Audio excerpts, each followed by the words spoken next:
Place reviewer চ্যানেলের পক্ষ থেকে আমি প্রসূন আপনাদের আন্তরিক ধন্যবাদ জানাই।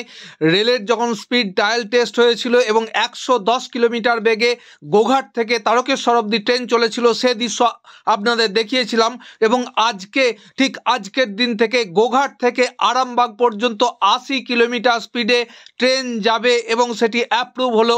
অর্থাৎ আজ থেকে গোঘাট থেকে যে ট্রেনগুলি যাচ্ছে আরামবাগ পর্যন্ত 80 কিলোমিটার বেগে সেই ট্রেনগুলি যাচ্ছে। দেখুন এই মুহূর্তে ট্রেনটি দাঁড়িয়ে আছে এবং এক্ষুনি ছেড়ে দেবে এবং এই ট্রেনটি ছুটতে শুরু করেছে এবং ট্রেনটি 120 কিলোমিটার বেগে যে স্পিড ট্রায়াল টেস্ট হয়েছিল, যেগুলি এক্সপ্রেস ট্রেন চলবে 120 কিলোমিটার বেগেই চলবে, কিন্তু লোকাল ট্রেনগুলি 80 কিলোমিটার বেগে চলবে এবং সেই চলা আজ থেকে শুরু হয়ে গেল আরামবাগ পর্যন্ত। গোঘাট থেকে আজ থেকে অফিসিয়ালি ট্রেন চলছে 80 কিলোমিটার বেগে, অর্থাৎ গোঘাট থেকে আরামবাগ এবং আরামবাগ থেকে গোঘাট ট্রেন চলবে 80 কিলোমিটার বেগে, লোকাল ট্রেনগুলি চলবে।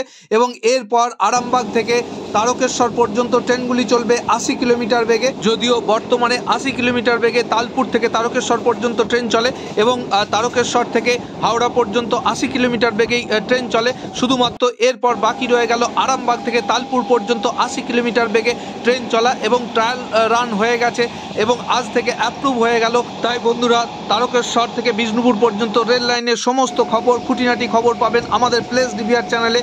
তো প্লেস রিভিউয়ার চ্যানেল আপনাদের সঙ্গে এইভাবে থাকে এবং থাকবে। আপনারা সকলে সঙ্গে থাকুন।